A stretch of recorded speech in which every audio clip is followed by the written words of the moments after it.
الحمدللہ رب العالمین والصلاة والسلام علی سید المرسلین وعلی آلہ وصحابہ اجمعین اما بعد فاعوذ باللہ من الشیطان الرجیم بسم اللہ الرحمن الرحیم۔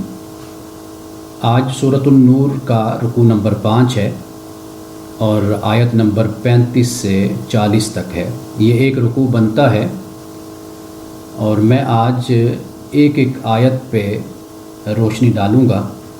سورۃ النور کے بعد سورۃ الفرقان، پھر بے شک ہم اپنے پرانے طریقے سے 2 رکوع ہر درس میں شامل کریں گے، لیکن جیسا کہ میں نے پہلے ذکر کیا تھا کہ یہ سورت بہت اہم ہے، تو اس لیے میں چاہتا ہوں کہ صرف ایک رکوع پہ میں بات کروں۔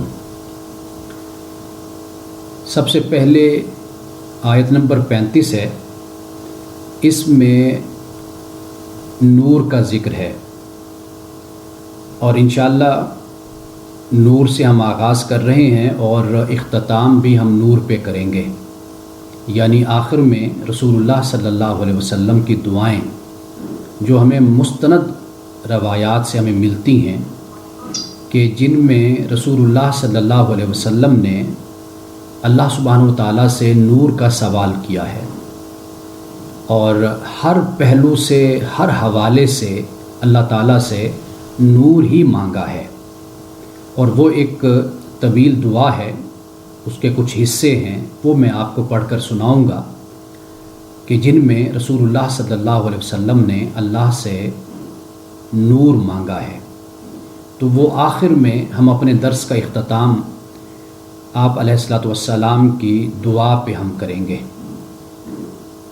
یہ آیت نمبر 35 سورۃ النور کی، کہ جس پہ اس سورت کا نام بھی رکھا گیا ہے، یعنی سورۃ النور اسی وجہ سے کہا جاتا ہے کہ آیت نمبر 35 میں لفظ نور استعمال ہوا ہے، اور یہ آیت وہ ہے کہ جو مسلمانوں میں ہم میں بہت زیادہ مشہور بھی ہے اور ہم اس آیت کو جانتے بھی ہیں، پڑھتے بھی ہیں، اگرچہ بعض اوقات ایسا ہوتا ہے کہ فہم میں ہمارے کمزوری ہوتی ہے، لیکن آیت ہمارے میں ایسی مشہور ہوتی ہے کہ ہم اس کا حوالہ بھی دیتے ہیں اور اس کا ذکر بھی کرتے ہیں، اور خاص طور پر اس آیت کا جو پہلا حصہ ہے وہ ہم میں سے اکثر لوگ اسے جانتے ہیں۔ سب سے پہلے تو میں اس کی تلاوت اور ترجمہ کروں گا اور پھر اس کے بعد اس آیت کے معانی اور مفاہیم پر بات کروں گا۔ فرمایا اللہ نور السماوات والارض، اللہ آسمانوں اور زمین کا نور ہے۔ مثل نورہ کمشکات فیہا مصباح، اس کے نور کی مثال ایسے ہے کہ جیسے مشکات ہے، تاک ہے، چراغ دان ہے۔ فیہا مصباح، اس میں مصباح ہے، مصباح سے مراد چراغ۔ آج سے آدھ صدی پہلے یا 30-40 سال پہلے آج بھی ممکن ہے کہ گاؤں میں، دیہاتوں میں چراغ دان دیوار میں بنایا جاتا تھا، یعنی جسے ہم تاک کہتے تھے، یعنی ذرا گہرائی کے ساتھ دیوار میں ایک محراب کی شکل کی جگہ بنا دی جاتی تھی اور پھر وہاں پہ چراغ رکھا جاتا تھا، اور وہ جگہ بلند بھی ہوتی تھی۔ اس کو عربی زبان میں مشکات کہتے ہیں۔ اور مشکات المصابیح حدیث کی ایک کتاب ہے جس میں بخاری اور مسلم کی متفق علیہ احادیث شامل کی گئی ہیں، اس کا نام بھی مشکات المصابیح ہے، یعنی چراغوں کی تاک۔ اب یہاں پہ یہ فرمایا کہ مشکات فیہا مصباح، کہ جیسے تاک ہے، چراغ دان ہے، اور اس چراغ دان میں مصباح ہے، چراغ ہے۔ المصباح فی زجاجہ، اور یہ جو چراغ ہے مصباح، یہ زجاجہ میں ہے، یعنی زجاجہ سے مراد فانوس، کہ جو آس پاس شیشہ ہوتا ہے چراغ کے، اس کو کہتے ہیں زجاجہ۔ اور زجاج ویسے بھی عربی زبان میں شیشے کو کہتے ہیں۔ الزجاجۃ کأنہا کوکب دری یوقد من شجرۃ مبارکۃ زیتونۃ لا شرقیہ ولا غربیہ۔ اب وہ جو فانوس ہے وہ ستارے کی طرح روشن ہے، جیسے روشن ستارہ ہوتا ہے اس کی طرح یعنی مراد یہ ہے کہ وہ فانوس، وہ شیشہ میلا نہیں ہے، کچیلا نہیں ہے، بلکہ صاف اور شفاف ہے، یعنی جو روشنی اس کے اندر ہے وہ روشنی مدھم نہیں ہوتی، وہ زیادہ باہر کی طرف آتی اور پھیلتی ہے۔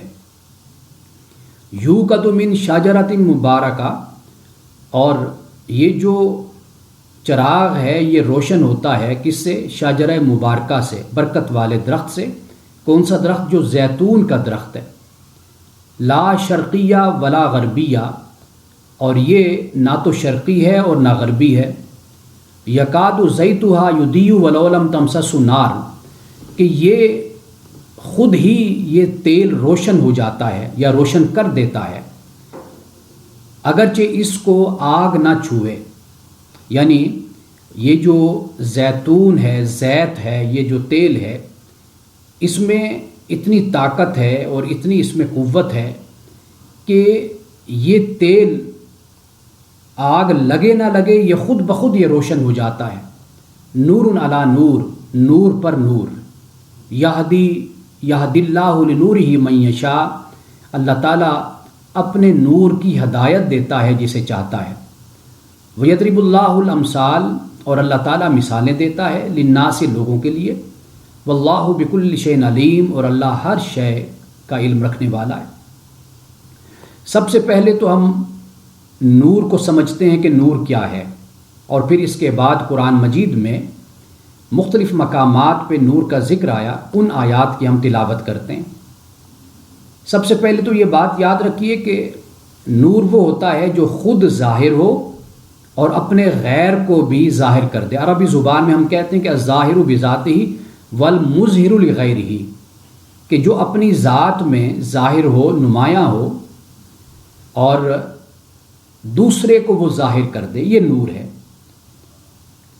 اور قرآن مجید میں یہاں پر جو لفظ نور استعمال ہوا، اس سے مختلف معنی لیے گئے۔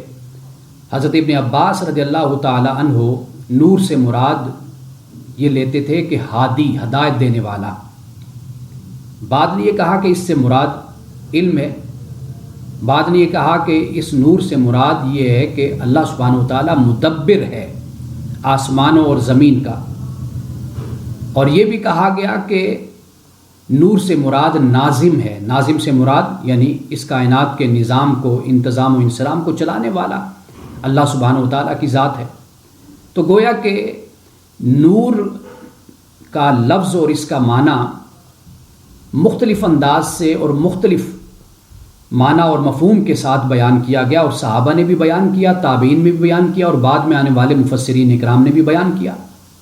اگر ہم اس ہر ایک معنی کو اگر ہم لیتے ہیں اور قرآن پاک کی روشنی میں ہم دیکھتے ہیں تو ہمیں یہ معلوم ہوتا ہے کہ واقعی ایسا ہے کہ اللہ سبحانہ و تعالیٰ آسمانوں اور زمین کے ہدایت دینے والا بھی اللہ ہی ہے، اور ہم یہ بھی دیکھتے ہیں کہ آسمانوں اور زمین کے نظام کو چلانے والا بھی اللہ ہے، آسمانوں اور زمین کے نظام کی تدبیر کرنے والا بھی اللہ ہے، آسمانوں اور زمین کا علم رکھنے والا وہ بھی اللہ کی ذات ہے۔ تو قرآن مجید کسی بھی معنی کو رد نہیں کرتا، بلکہ بہت سی آیات ہیں کہ جو ان تمام معانی اور مفاہیم کی تصدیق کرتے ہیں۔ اب قرآن مجید کے چند مقامات کو میں پڑھتا ہوں، چونکہ قرآن مجید میں نور کثرت کے ساتھ یہ لفظ استعمال ہوا ہے، اور صرف قرآن مجید کے ان مقامات کی تلاوت اور ترجمہ اور مختصر سی تشریح کر دی جائے تو جو وقت ہمارے پاس ہے اس سے زیادہ وقت اس پر لگ جائے گا، لیکن صرف چند مقامات میں آپ کے سامنے رکھتا ہوں۔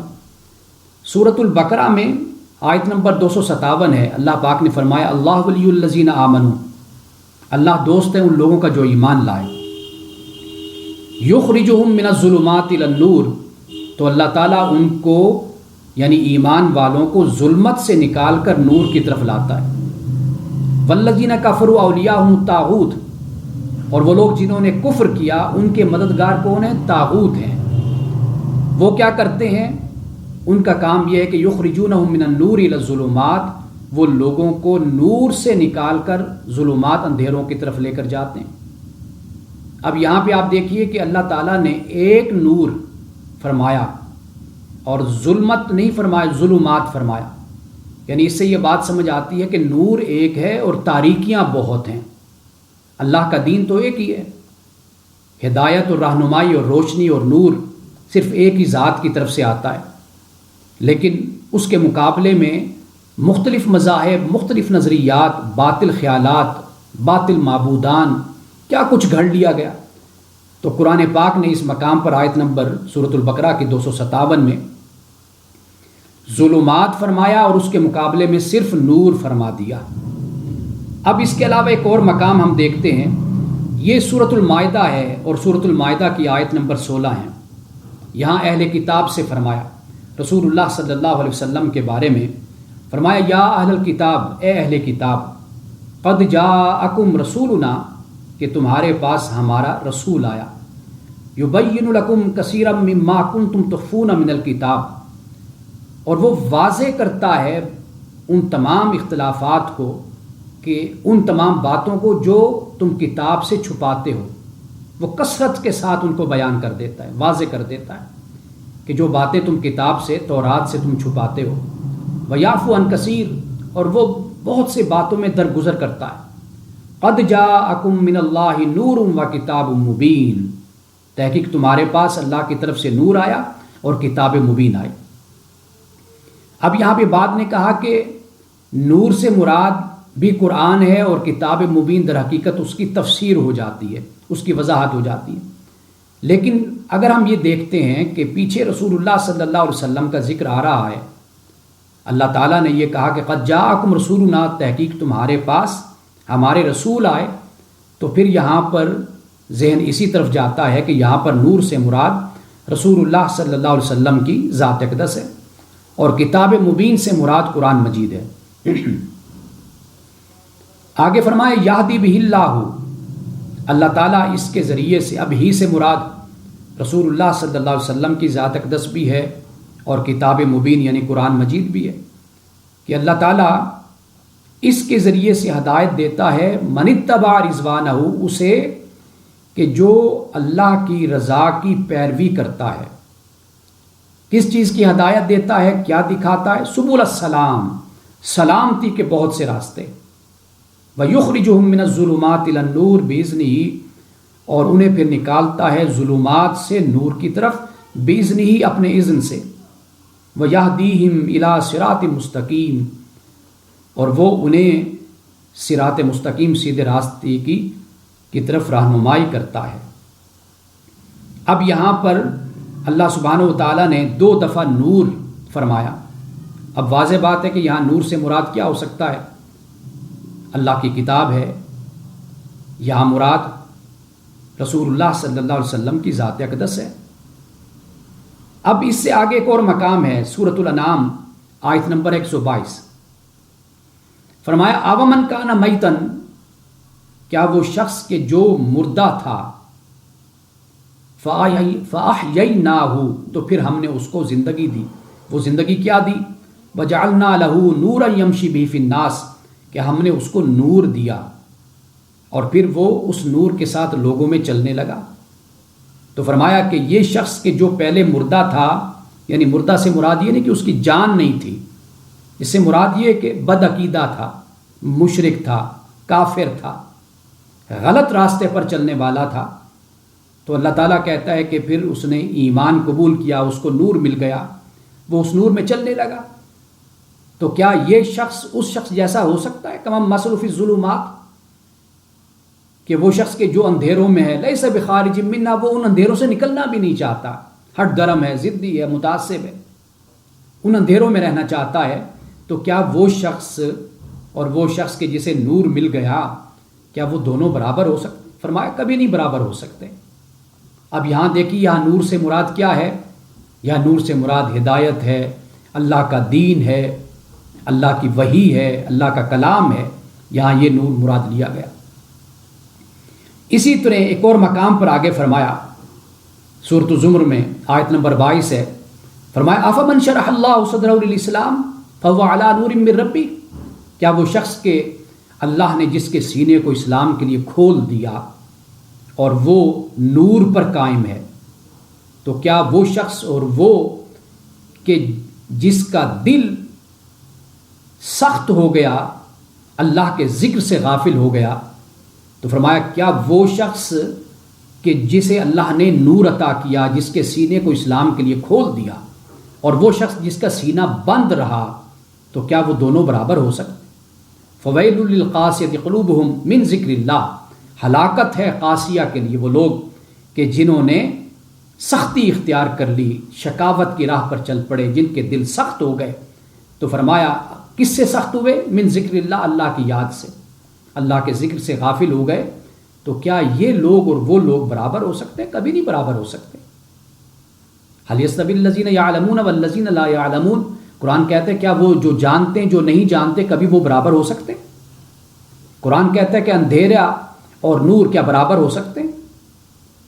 فرمایا کہ دھوپ اور سایہ کیا کبھی یہ برابر ہو سکتے ہیں؟ کبھی نہیں برابر ہو سکتے۔ اسی طرح رسول اللہ صلی اللہ علیہ وسلم کے بارے میں سورۃ الاحزاب آیت نمبر 45-46 ہے، فرمایا یا ایھا النبی، اے نبی، انا ارسلناک، بے شک ہم نے آپ کو بھیجا، شاہدًا و مبشرًا و نذیرا، آپ کو گواہ بنا کر، آپ کو بشارت والا بنا کر، دینے والا بنا کر، اور نذیرا، آپ کو ڈرانے والا بنا کر بھیجا، وداعیا الی اللہ باذنہ، اور آپ کو اللہ نے اپنے حکم سے اللہ کی طرف بلانے والا بنا کر بھیجا ہے، وسراجا منیرا، اور روشن چراغ بنا کر بھیجا۔ یہاں پر بھی دیکھیے منیر فرمایا کہ رسول اللہ صلی اللہ علیہ وسلم کی ذات اقدس انسانیت کے لیے کیا ہے؟ روشن مینار ہے، روشن چراغ ہے، کہ دنیا آپ کی ذات اقدس کو اپنے سامنے رکھ کر ہدایت کے راستے پر چلتی ہے۔ آپ حق کا معیار ہیں، کرائٹیریا ہیں آپ حق کا۔ اور اس لیے آیت نمبر، اسی سورۃ الاحزاب کی آیت نمبر ہے 43، وہ آپ نے کئی دفعہ پڑھی ہوگی کہ هو الذی یصلی علیکم وملائکتہ، وہی خدا ہے کہ جو تم پر اور اس کے ملائکہ رحمت بھیجتے ہیں، لیخرجکم من الظلمات الی النور، تاکہ وہ تم کو نکال دے تاریکیوں سے نور کی طرف، وہ تم کو لے جائے اور نکالے۔ وکان بالمؤمنین رحیما، اور اللہ سبحانہ وتعالیٰ تو مومنین کے ساتھ رحیم ہے۔ ان اللہ وملائکتہ یصلون علی النبی، بے شک اللہ اور اس کے ملائکہ نبی صلی اللہ علیہ وسلم پر صلاۃ بھیجتے ہیں، رحمت بھیجتے ہیں۔ یا ایھا الذین آمنوا صلوا علیہ وسلموا تسلیما، اے ایمان والو تم بھی اچھے طریقے سے، ادب کے ساتھ، احترام کے ساتھ، محبت کے ساتھ، تعلق کے ساتھ، احسان مندی کے ساتھ، کثرت سے رسول اللہ صلی اللہ علیہ وسلم پہ صلاۃ و سلام بھیجو۔ اب یہ قرآن پاک ہے، اور یہ آیت نمبر ہے سورۃ الاحزاب کی آیت نمبر 56۔ اور یہ بات یاد رکھیے، ضمناً ایک بات آپ کو بتاتا چلوں کہ صلاۃ و سلام یہ رسول اللہ صلی اللہ علیہ وسلم کا اعزاز ہے اور آپ کا اختصاص ہے جو آپ کو حاصل ہے۔ در حقیقت یہ اعزاز اور یہ اختصاص کیوں ہے؟ یہ رسول اللہ صلی اللہ علیہ وسلم کی دل جوئی ہے، یہ اللہ کی محبت ہے آپ کی ذات سے۔ اس لیے کہ مدینۃ المنورہ میں جب سورۃ الاحزاب یہ اتری، اس وقت کیا ماحول تھا؟ یہود و نصارہ، منافقین، قبائل، دوسرے لوگ آپ علیہ السلام کو تنقید کا، توہین کا ہدف بنائے ہوئے لوگ تھے، اور وہ لوگ کہ آپ کے ازواج، آپ کے خاندان، آپ کے بچے، آپ کے اصحاب، آپ کے رفقا، مسلمان، سب کو نشانہ بنائے ہوئے تھے۔ سورۃ آل عمران کا مطالعہ کیجئے، دیکھیے وہاں پہ یہ کیا کہتے تھے؟ یہ کہتے ہیں کہ جی صبح مسلمان ہو جاؤ اور جب شام اور رات ہو تو پھر واپس کفر کی طرف چلے جانا۔ مطلب یہ ہے کہ صبح خود ایک لبادہ اسلام کا اوڑھ لو اور مسلمانوں کو گمراہ کرو، ان میں شکوک و شبہات پیدا کرو، رسول اللہ صلی اللہ علیہ وسلم کی ذات اقدس کے بارے میں ان کے ذہنوں میں سوالات پیدا کرو، اور پھر اس کے بعد شام کو پھر ویسے ہی اپنے جیسے ہو جاؤ۔ یہ ان کی پالیسی تھی، یہ ان کا پروپیگنڈا تھا۔ اللہ پاک نے ایسے ماحول میں، ایسے وقت میں، ایسے حالات میں فرمایا ان اللہ ملائکتہ یصلون علی النبی، کہ بے شک اللہ اور اس کے ملائکہ نبی صلی اللہ علیہ وسلم پر رحمتیں بھیجتے ہیں۔ یا ایھا الذین آمنوا صلوا علیہ وسلموا تسلیما، اے ایمان والو تم بھی رسول اللہ صلی اللہ علیہ وسلم پہ صلاۃ و سلام بھیجو، اپنی محبت کا اظہار کرو۔ یہ قیامت تک یہ اعزاز اور یہ افتخار اور یہ اختصاص، یہ خصوصیت یہ رسول اللہ صلی اللہ علیہ وسلم کو اللہ نے عطا کی ہے۔ تو اس سے ایک بات تو سمجھ آتی ہے کہ جس دور میں بھی اور جس زمانے میں بھی رسول اللہ صلی اللہ علیہ وسلم کی توہین کی جائے، اس دور میں مسلمانوں کو چاہیے کہ وہ رسول اللہ پہ صلاۃ و سلام بھیجیں، رسول اللہ کی سیرت کو پڑھیں، رسول اللہ کی سیرت کو پڑھ کر اس کے مطابق زندگی گزاریں، رسول اللہ صلی اللہ علیہ وسلم سے اپنی محبت کا اظہار کریں۔ یعنی ایسا نہیں ہے کہ اگر کسی دور میں رسول اللہ کی نعوذ باللہ توہین کی جاتی ہے تو ہم بجائے اس کے کہ رسول اللہ سے اپنی محبت کا اظہار کریں اور ہم آپ پر صلاۃ و سلام بھیجیں، آپ کی سیرت کا مطالعہ کریں، آپ سے مزید محبت میں اضافہ کریں، یہ کام کرنے کے بجائے ہم منفی انداز سے دوسری طرف چلے جائیں، اس سے کیا ہوگا؟ اس میں یہ ہوگا کہ ہمارا وقت جو رسول اللہ پہ درود و سلام صلاۃ و سلام بھیجنے میں گزرنا چاہیے تھا وہ دوسری قسم کی ایکٹیویٹیز اور سرگرمیوں میں ہمارا گزرے گا۔ یہاں پہ آپ دیکھیے کہ اللہ تعالیٰ نے مسلمانوں کو کیا میسج دیا، یعنی اس ماحول میں کہ جب رسول اللہ کی ذات اقدس پر حملے ہو رہے تھے، ازواج پر حملے ہو رہے تھے، ازواج کو محتاط رہنے کا اللہ نے حکم دے دیا تھا، آپ کے رفقا جو جتنا قریب تھا وہ اتنا بڑا ہدف اور نشانہ تھا منافقین کا۔ اللہ پاک نے کیا مسلمانوں سے کہا کہ رسول اللہ صلی اللہ علیہ وسلم کی ذات اقدس پہ صلاۃ و سلام بھیجو، یعنی آپ سے محبت کرو، آپ کی اتباع کرو، آپ کی اطاعت کرو، پیروی کرو، رسول اللہ سے زیادہ اپنے تعلق کو مضبوط کرو۔ یہ ہمیں اس بات کی تلقین کی گئی۔ اب میں نے جیسے نور کے بارے میں آغاز میں ذکر کر دیا کہ یہ مختلف معنی اس سے مراد لیا، آج کے مفسرین نے نہیں، ابن جریر کو آپ دیکھ لیجئے، آپ ابن کثیر کو دیکھ لیجئے، اس کے علاوہ دیگر تفسیر کشاف کو اٹھا کے دیکھ لیجئے، اور حضرت ابن عباس رضی اللہ تعالیٰ عنہ کا حوالہ میں نے دیا کہ وہ اس سے مراد ہادی لیا کرتے تھے۔ اب آئیے کہ ہمارے ہاں اس 1400-1500 سالہ لٹریچر میں یہاں پہ جو مثال دی گئی، پہلے تو فرمایا اللہ نور السماوات والارض، اللہ آسمان اور زمین کا نور ہے۔ اب اس کے بعد جو مثال دی گئی مثل نور ہی، اس کے نور کی مثال کیا ہے؟ اب یہ جو مثال ہے، اب اس کا مصداق کون ہو سکتا ہے؟ یہ بات ہے سمجھنے والی، یعنی مصداق یعنی اس سے مراد کون ہو سکتا ہے؟ اب اس 1400-1500 سالہ تاریخ میں، تفسیر کی تاریخ میں 3 باتیں اس سے مراد لی گئی ہیں۔ ایک اللہ کی ذات ہے، یعنی اللہ سبحانہ و تعالیٰ نے اس مثال کے ذریعے سے اپنی ذات کو بیان کیا کہ اللہ نور السماوات والارض، آسمان اور زمین کا نور اللہ ہے۔ اب اس کی مثال کیا ہے؟ آگے پھر اس کو بیان کر دیا۔ دوسرا اس سے معنی یہ لیا گیا کہ اس سے مراد رسول اللہ صلی اللہ علیہ وسلم کی ذات اقدس ہے، یعنی جب اللہ فرماتا ہے اللہ نور السماوات والارض، اللہ آسمان اور زمین کا نور ہے، تو مثل نوری کا مشکات فیہا مصباح، کہ یہاں پر جو مشکات مراد لیا گیا یعنی طاق، اس سے مراد رسول اللہ صلی اللہ علیہ وسلم کا قلب اطہر ہے۔ میں اس کی تفصیل بعد میں کرتا ہوں۔ تیسرا جو معنی اس سے مراد لیا گیا، یعنی اس مثال سے جب اللہ نے فرمایا آسمان اور زمین کا نور اللہ ہے، اس کی مثال کیا ہے؟ جیسے ایک مشکات ہے، طاق ہے، اور پھر اس میں ایک چراغ رکھا ہوا ہے، اور وہ چراغ کس میں؟ زجاجہ میں، فانوس میں۔ اس سے مراد کیا ہے؟ اس سے مراد قلب مومن ہے، انسانی دل ہے۔ یعنی اس طرح اس آیت سے 3 مفہوم مراد لیے گئے، ایک اللہ کی ذات ہو گئی، دوسرے رسول اللہ صلی اللہ علیہ وسلم کی ذات اقدس، اور تیسرا مومن ہو گیا۔ اب اس پہ ہم ذرا تفصیل کے ساتھ بات کرتے ہیں۔ سب سے پہلی بات کہ اللہ آسمان اور زمین کا نور ہے، اور اس کی مثال اس کے نور کی کیا ہے کہ جیسے طاق ہے، اور اس طاق میں چراغ ہے، اور چراغ کس میں ہے؟ فانوس میں۔ اب چراغ سے مراد کیا ہے؟ چراغ سے مراد اللہ کی ذات ہے، اور طاق سے مراد کیا ہے؟ یہ ساری کائنات، آسمان اور زمین کا ذکر جیسے پہلے ہوا، یہ ساری کائنات یہ طاق ہے، یعنی یہ چراغ دان ہے۔ اور فانوس سے مراد کیا ہے؟ حضرت حق، یعنی جس میں حق نے خود کو چھپا رکھا ہے، خود کو مخفی رکھا ہوا ہے۔ اچھا، یہ جو فرمایا فانوس ہے، یہ پردہ خفا کا نہیں ہے، یعنی پوشیدگی کا پردہ نہیں ہے، بلکہ یہ شدت ظہور کا ہے پردہ۔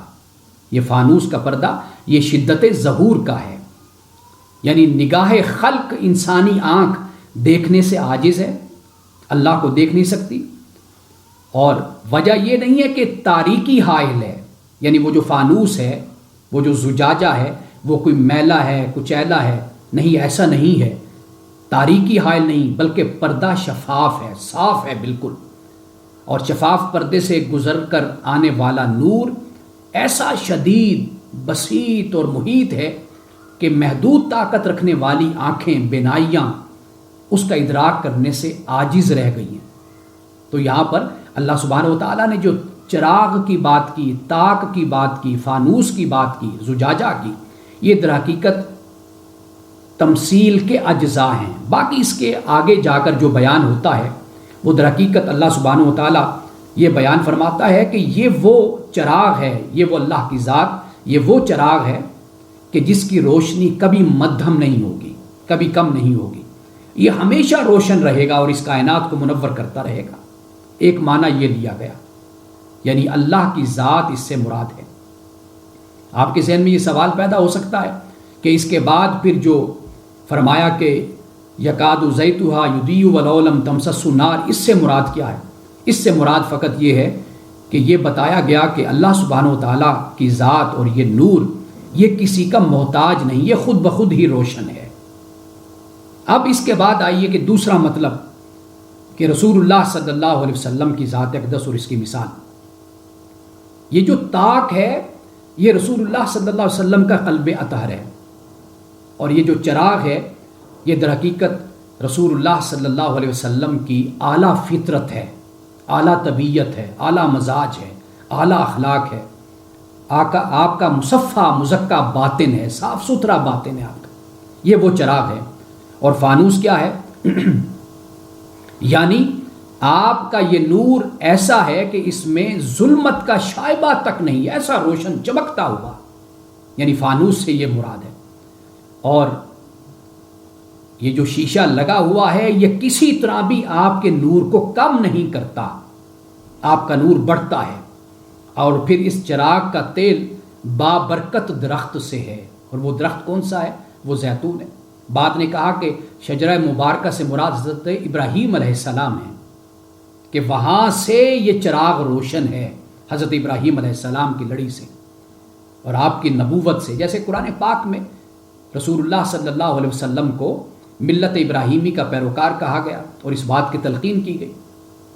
حضرت ابراہیم علیہ السلام سے یہ بیان کیا گیا کہ یہود و نصارہ کا کوئی تعلق نہیں، فرمایا تعلق اس کا ہے کہ پہلے تو اس نبی کا تعلق ہے اور پھر اس نبی کے جو پیروکار ہیں ان کا تعلق حضرت ابراہیم علیہ السلام کے ساتھ ہے۔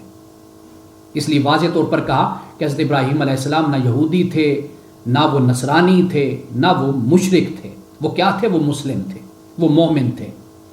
تو پھر اسی مقام پر سورۃ آل عمران کے یہ بیان کر دیا کہ حضرت ابراہیم علیہ السلام سے تعلق تو قربت جتنی اس نبی کو حاصل ہے کسی کو نہیں، اور پھر اس نبی کے جو پیروکار ہیں ان کو حاصل ہے۔ تو اس لیے یہاں پر شجرہ مبارکہ سے مراد یہ بھی مراد دیا گیا کہ اس سے مراد حضرت ابراہیم علیہ السلام ہے۔ آگے فرمایا لا شرقیہ ولا غربیہ، نہ مشرقی نہ مغربی۔ یہ جو مشرقی اور مغربی نہ ہونے کا کہا، اس سے مراد یہ کہ عرب ان دونوں کے درمیان ہو جاتا ہے۔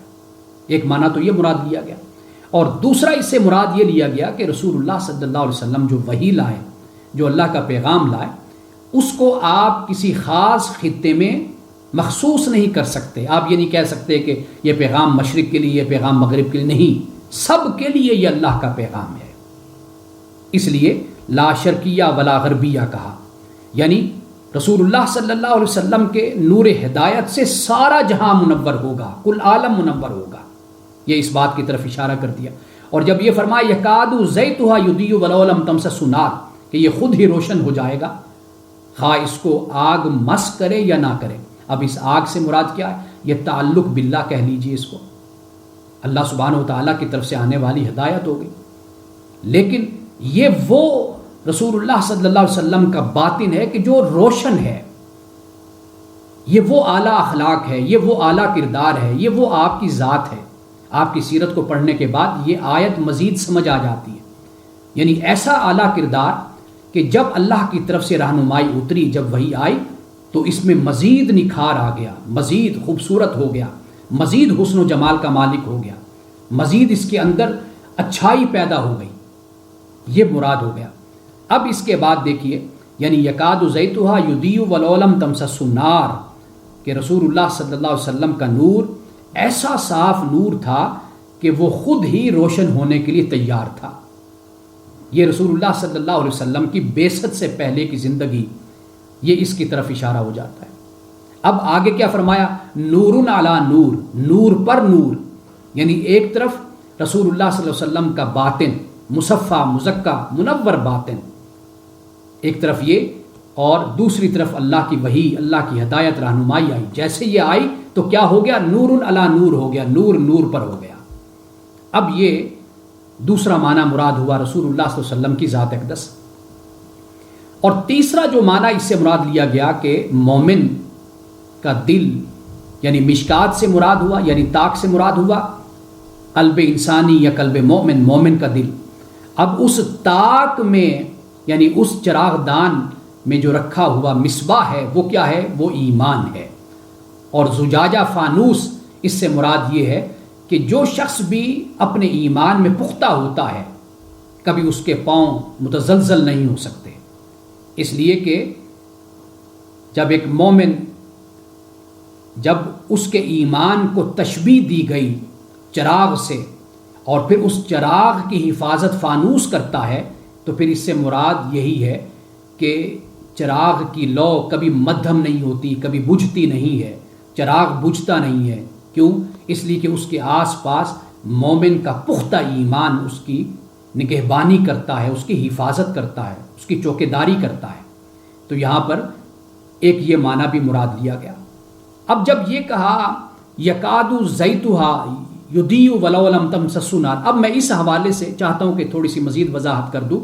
وہ اس طرح کہ مومن کا دل چراغ دان بن گیا، اور اس چراغ دان میں مصباح ہوا، یعنی ایمان ہوا، اور اس ایمان میں کوئی تزلزل نہیں آتا، یعنی وہ چراغ بجھتا نہیں، مدھم نہیں ہوتا، اس کی لو ادھر سے ادھر نہیں جاتی۔ کیوں؟ پختگی ایمان اس کی حفاظت کرتے، وہ زجاجہ ہے۔ اب وہ زجاجہ وہ تارے کی مانند ہے، ستارے کی مانند ہے، کہ وہ ایسی روشن اور ایسی چیز ہے کہ وہ جو مومن کا باطن جب روشن ہوتا ہے تو اس کی روشنی، اس کا نور باہر بھی پھیلتا ہے، نظر آتا ہے۔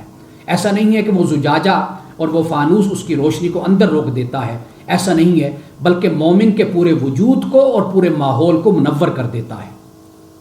اب یہ جو شجرہ مبارکہ ہے، شجرہ مبارکہ یعنی زیت یا زیتون جس کو کہا جاتا ہے، اس سے یہ مشکات اور یہ جو چراغ ہے یہ اس سے نور پکڑتا ہے، اس سے روشن ہوتا ہے۔ اور یہ کیسی جگہ پر ہے؟ یہ لا شرقیہ ولا غربیہ ہے، یعنی جب شجرہ مبارکہ کہا، مبارکہ سے مراد یہ ہو گیا کہ اس کی خیر کبھی ختم ہونے والی نہیں ہے، یہ قیامت تک اس کی خیر قائم رہے گی۔ اور جب کہا لا شرقیہ ولا غربیہ، اس لیے کہا کہ جو باغ مشرق کی طرف ہوتے ہیں اور جو مغرب کی طرف ہوتے ہیں، کسی درختوں پر دھوپ پڑتی ہے اور کسی درخت پر ہوا آتی ہے، لیکن جو درمیان کا درخت ہوتا ہے وہ درخت ہمیشہ ہرا بھرا اور خوشحال رہتا ہے، اور اس کو پانی بھی صحیح پہنچتا ہے، اور وہ ہمیشہ قائم رہتا ہے۔ تو اس لیے یہاں پر جب یہ فرمایا لا شرقیہ ولا غربیہ، تو اس سے مراد یہ شجرہ مبارکہ، یہ دین، یہ اسلام، یہ اللہ کی محبت، یہ اللہ سے تعلق، اور پھر یہ ایسا درخت ہے کہ نہ شرقی ہے اور نہ غربی ہے۔ اور جب یہ فرمایا یکاد زیتھا یضیء ولو لم تمسسہ نار، اس سے مراد یہ لیا گیا کہ مومن تو پہلے ہی تیار ہوتا ہے، پہلے ہی تیار ہوتا ہے، یعنی وہ پہلے سے ہی اسلام کی طرف راغب ہوتا ہے، اس کے اندر جستجو ہوتی ہے، طلب ہوتی ہے، تڑپ ہوتی ہے، وہ حق کو پانا چاہتا ہے، وہ اپنی اصلاح کرتا رہتا ہے، وہ احتساب کرتا ہے۔ پھر جیسے ہی داعی حق نے، محمد رسول اللہ صلی اللہ علیہ وسلم نے آواز دی تو وہ لپک کر رسول اللہ کی آواز پر دوڑا اور دوڑ کر اسلام قبول کر لیا، اس لیے کہ ایک نور اس کے اندر پہلے سے ہی موجود تھا، وہ اپنی اصلاح بھی کر رہا تھا، وہ حق کی تلاش میں بھی دوڑ رہا تھا، وہ اپنے آپ کو ایک بہتر انسان بنانے کی جستجو میں تھا۔ تو ادھر سے جب داعی حق نے آواز دی تو وہ دوڑ کر اس طرف چلا گیا۔ تو گویا کہ یہ یکاد زیتھا یضیء ولو لم تمسسہ نار کی بات ہو گئی کہ یہ روشن چراغ ہوا، یہ تیل یعنی اس نے روشن کیا یا نہ کیا، آگ اس کو لگی یا نہ لگی، لیکن یہ چراغ خود بخود روشن ہو گیا، تو یہ اس کی طرف اشارہ ہو گیا۔ اور پھر فرمایا نور علی نور، یعنی نور علی نور سے مراد یہ ہوا کہ مومن پہلے سے ہی اس کے لیے تیار ہوتا ہے، پہلے ہی اپنی اصلاح کرتا ہے، اپنے اندر ایک جستجو اور تڑپ رکھتا ہے، اور پھر اس کے بعد جب اس کو ایمان ملتا ہے تو گویا کہ یہ نور علی نور ہو جاتا ہے۔ پہلے ہی وہ اپنے آپ کو صاف ستھرا انسان بنانے کی کوشش میں ہوتا ہے، اپنے اخلاق کو بہتر کر رہا ہوتا ہے، لیکن جیسے ہی وحی کی آواز سنتا ہے تو ادھر سے وحی اس کے ساتھ شامل ہو جاتی ہے۔ اب کیا ہو گیا؟ اب نور علی نور ہو گیا۔ یہ اس آیت کا معنی اور مفہوم ہے جو میں نے بڑی تفصیل کے ساتھ بیان کر دیا۔ اب اس کے بعد دیکھیے آیت نمبر ہے 36، فی بیوت اذن اللہ ان ترفع ویذکر فیہا اسمہ یسبح لہ فیہا بالغدو والآصال۔ اب یہاں پر فرمایا فی بیوت، گھروں میں ان کے۔ اب یہاں پر بیوت سے کیا مراد ہے، یعنی کیا فرمایا جاتا ہے یہاں پر؟ یعنی ایک بات تو یہاں پر یہ بیان کر دی گئی کہ اللہ کے نور سے جو فیضیاب ہونے والے ہیں نا، ان گھروں میں، یعنی جہاں اللہ کا نور ہے اور اس گھر میں فیضیاب ہونے والے لوگ ہیں، یہ ان کا ذکر ہو گیا۔ دوسرا اس سے مراد کیا ہوا کہ یہ طاق جن گھروں میں ہیں، طاق سے مراد کیا ہے؟ قلب مومن، یعنی جن گھروں میں یہ قلب مومن، ایسے لوگ جن گھروں میں موجود ہیں۔ یہ 2-3 معنی یہاں پر مراد لیے گئے ہیں۔ اب میں اس کا ترجمہ کرتا ہوں، تو ترجمے کے بعد پھر ایک ایک معنی کو اپلائی ہم کریں گے اس پر۔ فرمایا فی بیوت، ان گھروں میں، اذن اللہ، اللہ نے حکم دیا کہ ان ترفع، کہ بلند کیے جائیں، ویذکر فیہا اسمہ، اور ان گھروں میں اس کے اسم کا ذکر کیا جائے، یسبح لہ فیہا بالغدو والآصال، اور تسبیح کی جائے اس اللہ کے لیے ان گھروں میں صبح اور شام۔ اب یہاں پر یعنی بیوت سے مراد کیا ہے؟ بیوت سے مراد مساجد، عبادت خانے مراد ہیں، یا اس سے مراد مومنین کے، مسلمانوں کے گھر، یہ بھی مراد ہو سکتے ہیں۔ یعنی مراد کیا ہے؟ ایک معنی اس سے یہ ہے کہ فی بیوت، یعنی اللہ کے نور سے جو فیضیاب ہونے والے ہیں وہ ان گھروں میں موجود ہیں۔ کون سے گھر؟ کہ جو اللہ نے جن کا حکم دیا کہ بلند کیا جائے اور اس کے اسم کا ذکر کیا جائے۔ ان گھروں میں کون لوگ ہوتے ہیں؟ جو اللہ کے نور سے فیض حاصل کرنے والے ہوتے ہیں۔ ایک یہ قسم ہو گئی۔ دوسرا یہ فرمایا کہ جس نور کی ہم نے بات کی ہے نا آیت نمبر 35 میں، یہ نور ان گھروں میں پایا جاتا ہے، یعنی مساجد میں، عبادت خانوں میں، یا مسلمانوں کے گھروں میں۔ یا اس سے مراد یہ ہے کہ فی بیوت، کہ یہ وہ گھر ہیں کہ ان میں طاق موجود ہوتے ہیں، یعنی طاق سے مراد چراغ دان، یعنی یہ جو طاق ہے اور جس میں قلب مومن ہے، یہ ان گھروں میں، یعنی مساجد میں، عبادت خانوں میں اور مومنوں کے گھروں میں یہ دل موجود ہوتے ہیں۔ یہ 3 معنی یہاں پر مراد لیے جاتے ہیں کہ فی بیوت سے مراد کیا ہے؟ مساجد ہیں، عبادت خانے ہیں، اور مومنین کے گھر بھی مراد ہیں۔ اور جو پیچھے آیت نمبر 35 میں بتایا، اس کے مصداق جو لوگ ہیں، اللہ کے بندے ہیں، وہ ان گھروں میں موجود ہوتے ہیں، پائے جاتے ہیں۔ اور نشانی کیا ہوتی ہے؟ نشانی یہ ہوتی ہے کہ ان گھروں میں اللہ کا ذکر کیا جاتا ہے، اللہ کو یاد کیا جاتا ہے۔ اور جن گھروں میں اللہ کا ذکر نہ ہو، اللہ کو یاد نہ کیا جائے، تو وہ مومن کا گھر نہیں ہوتا، اور ان گھروں میں خدا کا نور بھی نہیں ہوتا، ان گھروں میں سکون اور اطمینان اور روحانیت بھی نہیں ہوتی۔ جن گھروں میں نمازوں سے غفلت کی جائے، قرآن سے غفلت کی جائے، اللہ کی یاد سے غفلت کی جائے، ان گھروں سے پھر برکت اٹھ جاتی ہے۔ تو یہاں پہ در حقیقت اس حقیقت کی طرف اللہ تعالیٰ نے اشارہ کر دیا اور ہمیں بتا دیا۔ اب اس کے بعد آیت نمبر ہے 37، 37 اور 38 ان دونوں آیتوں کو اکٹھے میں بیان کرتا ہوں۔ سب سے پہلے ترجمہ، فرمایا رجال لا تلہیہم تجارت ولا بیع عن ذکر اللہ واقام الصلاۃ وایتاء الزکاۃ یخافون یوما تتقلب فیہ القلوب والابصار، کہ ایسے لوگ کہ انہیں غافل نہیں کرتی تجارت، ولا بیع اور خرید و فروخت، عن ذکر اللہ اللہ کی یاد سے، واقام الصلاۃ نماز کو قائم کرنے سے، وایتاء الزکاۃ اور زکوٰۃ کو ادا کرنے سے، یخافون یوما تتقلب فیہ القلوب والابصار، اور یہ جو رجال ہیں نا یعنی عباد الرحمن، اللہ کے بندے، رحمان کے بندے، اب رجال سے مراد صرف مرد نہیں ہے، اس میں عورتیں بھی مراد ہیں۔ قرآن پاک میں انبیاء علیہ السلام کی بعثت کے حوالے سے اللہ نے یہ فرمایا کہ ہم نے یہ جو کافر کہتے ہیں کہ جو کوئی فرشتہ کیوں نہیں آتا، تو اللہ پاک نے بیان کیا کہ ہم پہلے بھی، اے محمد صلی اللہ علیہ وسلم آپ سے پہلے بھی ہم نے انسانوں کو ہی پیغمبر بنا کر بھیجا ہے۔ تو یہاں پر رجال سے مراد انسان، لوگ، ان میں عورتیں بھی شامل ہیں اور مرد بھی شامل ہیں۔ فرمایا کہ یہ وہ لوگ ہیں کہ یہ اس دن سے ڈرتے ہیں جس میں دل اور آنکھیں الٹ جائیں گی، یعنی قیامت کی ہیبت کا ذکر کر دیا۔ لیجزیہم اللہ احسن ما عملوا ویزیدہم من فضلہ، تاکہ یہ جو اللہ کی یاد سے غافل نہیں ہوتے، نماز قائم کرتے ہیں، زکوٰۃ ادا کرتے ہیں، اللہ کا خوف رکھتے ہیں، اللہ تعالیٰ جو انہوں نے عمل کیا اللہ ان کو بہترین اس کی جزا عطا کرے گا۔ وَيَزِيدَهُم مِّن فَضْلِهِ، اور اپنے فضل سے اور ان کو اللہ تعالیٰ دے گا۔ وَاللَّهُ يَرْزُقُ مَن يَشَاءُ بِغَيْرِ حساب، اللہ تعالیٰ رزق دیتا ہے جسے چاہتا ہے بغیر حساب کے۔ اب یہاں پہ آپ دیکھ لیجئے کہ اللہ سبحانہ و تعالیٰ نے یہ بیان کر دیا کہ تجارت اور بیع، خرید و فروخت، کاروبار، جو بہادر، رجال کا ایک مطلب عربی زبان میں جب رجل بولتے ہیں نا، جیسے ہم اردو میں کہتے ہیں مرد بن، تو اس سے مراد یہ ہوتا ہے کہ بھئی بہادر بنو، جرأت مند بنو۔ تو اللہ پاک فرماتا ہے یہ بڑے بہادر لوگ ہیں۔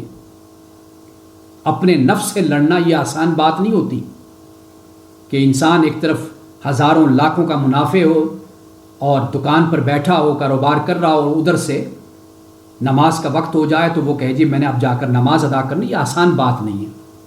تو اس لیے فرمایا کہ یہ بڑے بہادر لوگ ہوتے ہیں کہ جنہیں تجارت، کاروبار، جنہیں اللہ کی یاد سے غافل نہیں کرتے، نماز سے غافل نہیں کرتے، زکوٰۃ سے غافل نہیں کرتے، اور یہ ہر وقت اللہ سے ڈرتے ہیں اور اللہ تعالیٰ سے جزا مانگتے ہیں۔ اللہ تعالیٰ ان کو قیامت کے دن بہترین جزا عطا کرے گا اور اپنی طرف سے فضل بھی عطا کرے گا۔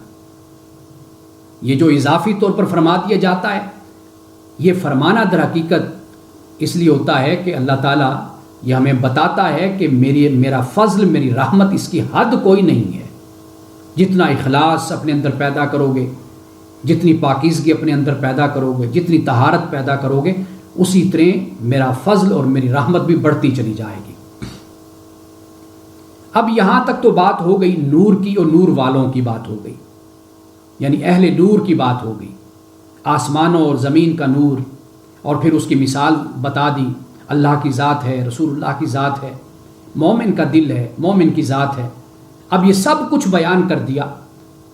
اب اس کے بعد اللہ سبحانہ و تعالیٰ نے کفار کا ذکر کیا۔ اب ان کی جو مثال دی ہے وہ مثال یعنی اندھیرے سے، ظلمت سے اللہ نے تشبیہ دی ہے۔ اب دیکھیے وہاں پر ایمان والوں کی مثال دی تو نور کا حوالہ دیا، اور یہاں پر جو کفر کی مثال دی تو ظلمت، تاریکی اور اندھیرے کا حوالہ دیا۔ آئیے اب اس کی ہم تلاوت کرتے ہیں۔ آیت نمبر 39 اور 40 فرمایا والذین کفروا، اور وہ لوگ جنہوں نے کفر کیا، اعمالہم، ان کے اعمال کیا ہیں، کسراب، کہ جیسے سراب ہوتے ہیں نا، سراب کی طرح، چمکتی ریت کی طرح ان کے اعمال ہیں، بقیعۃ، کہ جو قیعہ میں یعنی چٹیل میدان میں جو چمک رہی ہوتی ہے۔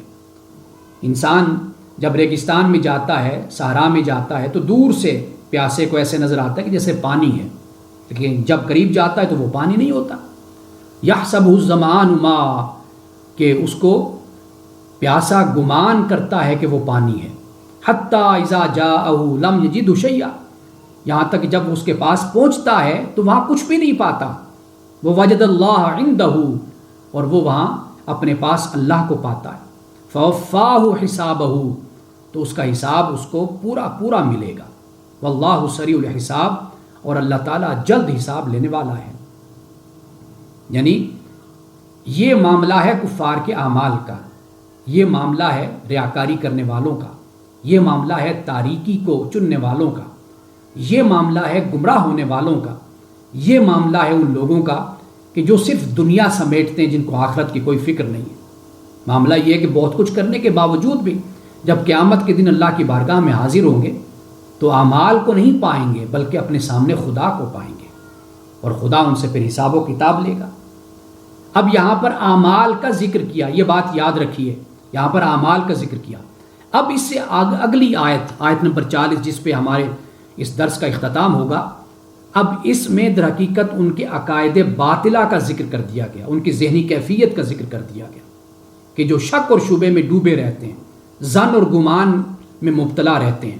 فرمایا او کظلمات فی بحر اللجی یغشاہ موج من فوقہ موج من فوقہ سحاب، یا پھر ان کی مثال ایسے کہ جیسے گہرے سمندر میں، یعنی ایک موج ہے، اب یغشاہ موج من فوقہ کہ اسے ڈھانپ لیا اوپر سے موج نے، پھر اس کے اوپر موج، اور پھر اس کے اوپر بادل ہیں. بادل یعنی تاریکی کا آپ اندازہ کر لیجئے کہ رات کا وقت ہے، سمندر گہرا ہے، موج ہے، موج پر موج، پھر اس پر کیا ہے، پھر بادل ہیں. ظلمات بعضها فوق بعض، اور پھر یہ جو تاریکی ہے یہ ایک دوسرے پر چڑھی ہوئی ہے، یعنی اس طرح تہ در تہ تاریکی ہے. اذا اخرج یدہ لم یکد یراہا، حالت یہ ہے کہ اگر وہ اپنا ہاتھ بھی نکالے تو اسے اپنا ہاتھ بھی نظر نہ آئے. ایسی تاریکی، گھٹا ٹوپ تاریکی ہے کہ ذرا بھی اس کو اپنا ہاتھ نظر نہیں آتا. یہ کیا ہے؟ یہ ہے کفر، یہ ہے شرک، یہ ہے نفاق، یہ ہے ظلمت، یہ ہے تاریکی. اس کے بعد کیا فرمایا؟ وَمَن لَّمْ يَجْعَلِ اللَّهُ لَهُ نُورًا فَمَا لَهُ مِن نور، اور جس کے لیے اللہ نور نہ کرے تو اس کے لیے کوئی نور نہیں ہے. یہ در حقیقت اس بات کی طرف اشارہ کر دیا کہ نور ایک ہی ہے. اللہ کی طرف پلٹو، ففروا الی اللہ، اللہ کی طرف دوڑ کر آؤ، اسلام قبول کرو. وَمَن يَبْتَغِ غَيْرَ الْإِسْلَامِ دِينًا فَلَن يُقْبَلَ مِنْهُ، قرآن پاک بیان کرتا ہے سورۃ آل عمران میں کہ اسلام کو چھوڑ کر اگر کسی نے کچھ اور چاہا، کوئی اور دین، کوئی مذہب، تو اس کی طرف سے قبول نہیں کیا جائے گا. یہ واضح طور پر بیان کر دیا. تو یہاں پر بیان کیا کہ نور ایک ہے. وہ نور کو کون سا ہے؟ وہ آیت نمبر 35 میں، 36 میں، 37 میں، 38 میں اس کو بیان کر دیا. یہ وہ نور ہے، اس کو قبول کرو، اس کو اختیار کرو، یہی سب کچھ ہے. اور باقی اس کے علاوہ جو کچھ ہے وہ تاریکی اور ظلمت ہے. ایک جملہ بیان کر کے اس کے بعد میں رسول اللہ صلی اللہ علیہ وسلم کی دعا کو بیان کروں گا.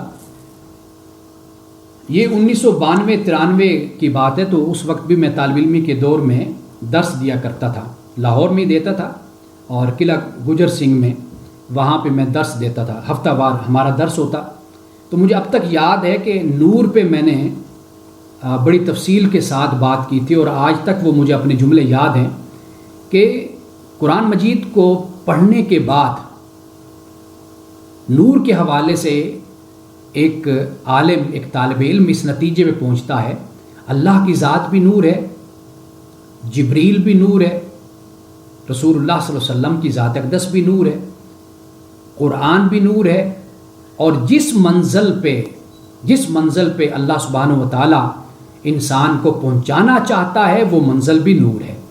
یعنی گویا کہ میں اس وقت یہ کہا کرتا تھا کہ نور نے ایک نور کو دیا اور یہ کہا کہ یہ نور تک پہنچا دو، اور نور سے یہ کہہ دو کہ اس بھٹکی ہوئی انسانیت کو اور تاریکی میں ڈوبی ہوئی انسانیت کو نور تک پہنچا دو. یعنی قرآن مجید جب ہم پڑھتے ہیں تو ہمیں یہی معلوم ہوتا ہے اللہ کی ذات بھی نور ہے، رسول اللہ کی ذات بھی نور ہے، جبریل بھی نور ہے کیونکہ وہ فرشتے، اور پھر کتاب اللہ کی یہ بھی نور ہے. اور جس منزل تک اللہ ولی الذین آمنوا یخرجهم من الظلمات الی النور، اب یہ نور کیا ہے؟ یہ بھی منزل ہے.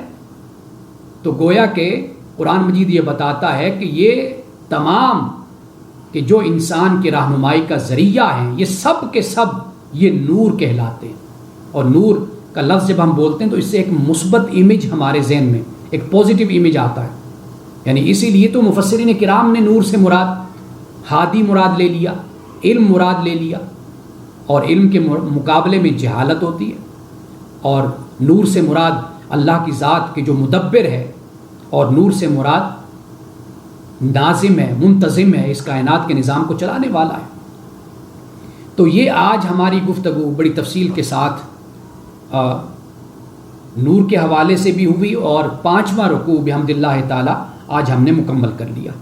اب آئیے رسول اللہ صلی اللہ علیہ وسلم کی دعا کی طرف. بہت پیاری دعائیں ہیں رسول اللہ کی. میں کہتا ہوں کہ ہم نے الفاظ تو یاد کر لیے ہیں، اور جو ان کے اندر روح ہے وہ روح ہم اپنے اندر پیدا نہیں کر سکے. یعنی کس خود سپردگی کے ساتھ، خود سپردگی یعنی ڈیڈیکیشن کے ساتھ اپنے آپ کو اللہ کے سپرد کر کے، بندگی کے ساتھ، عاجزی کے ساتھ، انکساری کے ساتھ رب سے مانگنا، ابدیت کے ساتھ. کیا خوبصورت یہ دعائیں ہیں کہ رسول اللہ صلی اللہ علیہ وسلم نے دعا کی، اللہم اجعل فی قلبی نوراً، اے اللہ میرے دل میں نور کو پیدا کر دے، وفی لسانی نوراً، اور میری زبان میں بھی نور کو پیدا کر دے، وفی سمعی نوراً، اور میری کانوں میں بھی نور کو پیدا کر دے، وفی بصری نوراً، اور میری آنکھوں میں بھی نور کو پیدا کر دے، ومن فوقی نوراً، میرے اوپر بھی نور کو پیدا کر دے، ومن تحتی نوراً، میرے نیچے بھی نور کو پیدا کر دے، وعن یمینی نوراً، میرے دائیں طرف بھی نور کو پیدا کر دے، وعن شمالی نوراً، اور میرے بائیں طرف بھی نور کو پیدا کر دے، ومن امامی نوراً، میرے آگے بھی نور کو پیدا کر دے، ومن خلفی نوراً، اور میرے پیچھے بھی نور کو پیدا کر دے، وجعل فی نفسی نوراً، اے اللہ میری ذات میں نور کو پیدا کر دے، واعظم لی نوراً، اور میرے نور کو زیادہ کر دے، یعنی اس کو بڑھا دے، واعظم لی نوراً، بہت زیادہ نور مجھے عطا فرما، وجعل لی نوراً، میرے لیے نور پیدا کر دے، وجعلنی نوراً، مجھے نور بنا دے، یعنی مجھے نورانی کر دے، اللہم اعطنی نوراً، اے اللہ مجھے نور عطا فرما دے، وجعل فی عصبی نوراً، اے اللہ میرے پٹھوں میں نور کو ڈال دے، وفی لحمی نوراً، میرے گوشت میں نور کو ڈال دے، وفی دمی نوراً، اور میرے خون میں نور کو پیدا کر دے، وفی شعری نوراً، میرے بالوں میں نور کو پیدا کر دے، وفی بشری نوراً، میری جلد میں نور کو پیدا کر دے، اللہم اجعل لی نوراً فی قبری، اے اللہ میرے لیے میری قبر میں نور کو پیدا کر دے، ونوراً فی عظامی، اے اللہ میری ہڈیوں میں نور کو پیدا کر دے، وزدنی نوراً وزدنی نوراً وزدنی نوراً، اے اللہ مجھے مزید نور عطا فرما، مجھے مزید نور عطا فرما، مجھے مزید نور عطا فرما، وہب لی نوراً علی نور، اور مجھے نور پر نور عطا فرما. یہ رسول اللہ صلی اللہ علیہ وسلم کی مستند احادیث میں، روایات میں یہ آپ کی دعا منقول ہے. اب آپ دیکھیے کہ کتنی کثرت کے ساتھ رسول اللہ صلی اللہ علیہ وسلم نور مانگا کرتے تھے.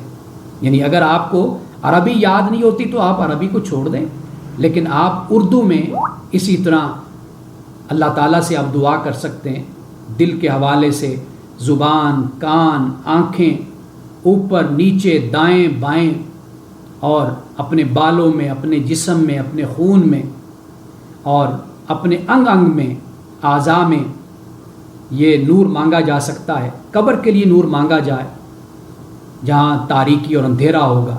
اور اسی طرح رسول اللہ صلی اللہ علیہ وسلم نے تو 3 بار تاکیداً اللہ سے یہ مانگا، وزدنی نوراً وزدنی نوراً وزدنی نوراً وہب لی نوراً علی نور. یہ رسول اللہ صلی اللہ علیہ وسلم کی نور کے حوالے سے دعا ہے. بارک اللہ لنا ولکم فی القرآن العظیم ونفعنا وإیاکم بالآیات والذکر الحکیم. صدق اللہ العظیم.